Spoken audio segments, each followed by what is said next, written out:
So the last two problems involve problems from the textbook. So it says find a and d for the function f of x equals a cosine of x plus d such that the graph of f matches the figure. So this is number 65. So let me see if we can take a gander at it. I'll try zooming in here. Okay, so we can see, now you probably want to draw this on a separate sheet of paper, but now it looks like our amplitude is 3, but we got to be careful because if we look at the minimum point is at -1. So we got the high point is at 3, the minimum is at -1. So that's a difference of 4 from top to bottom. So if that's the case, what can you conclude about the amplitude? All right. So you should be able to conclude that the amplitude is 2. So don't, just look at the picture and automatically think, oh, I know the amplitude. You got to look at the total range from the high point to the low point. So in this case, it's 4. So half of that would be your amplitude. So in this case, that tells us what A is. Now, the other thing we have to be careful about is as far as a shift. Now, since this is cosine and it usually starts at its highest point, that could be the case. But what happens if A was negative? And that means that we'd have to flip it. So, but for now, let's go with the positive just to make life easier for us. So,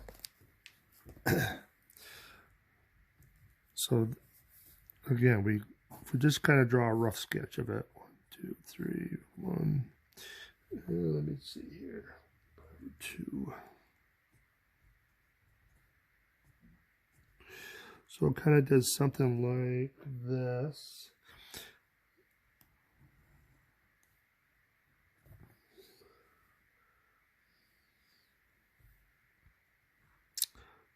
I'm sorry, I'm just kind of going back and forth.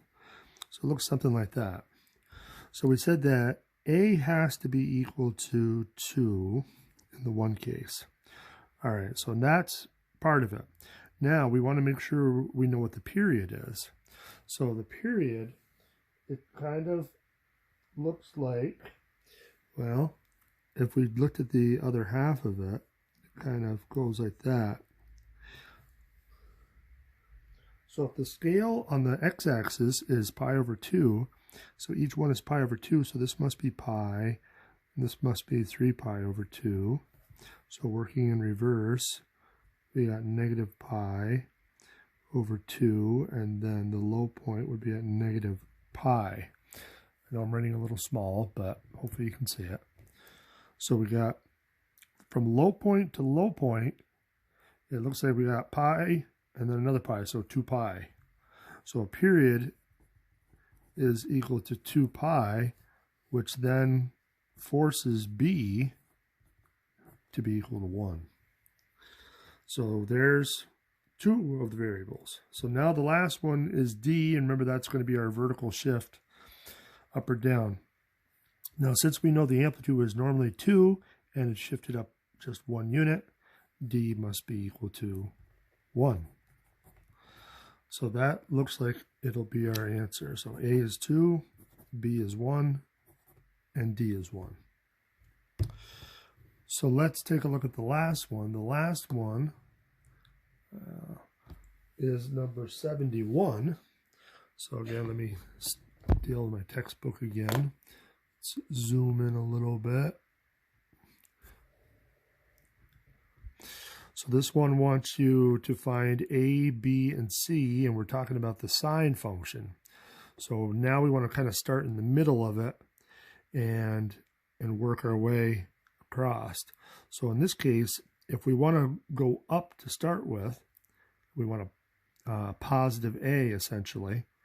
That must mean our shift is negative. So instead of having a minus C, we're going to have a plus in there to shift it to the left. So that's something to keep in our minds.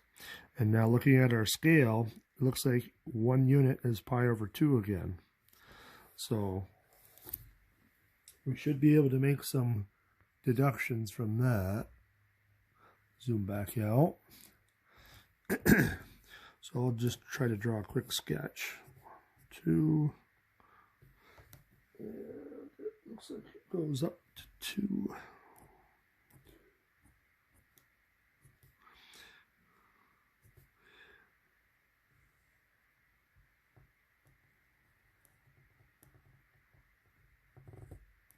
So it does something like that. So now, based on this, since there's no vertical shift, we can kind of see that the amplitude is going to be 2 again. So A must be equal to 2.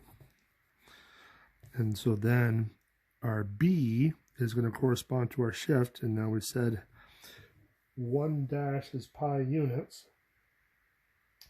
Now if we kind of look at it, it does hit halfway between dashes.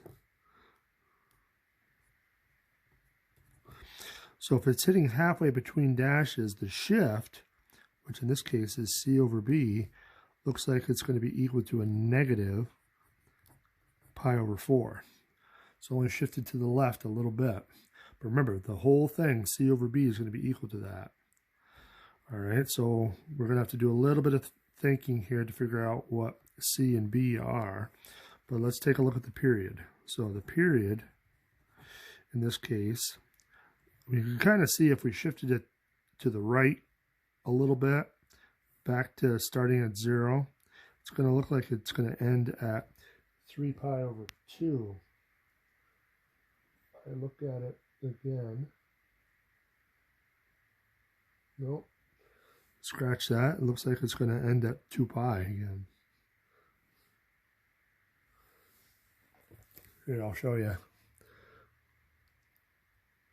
So it does look like if we shifted it to the left or we shifted it to the right, it's either going to end at 3 pi over 2 if you shifted it to the left a little bit more, or if you shifted it to the right, it's going to end at 2 pi.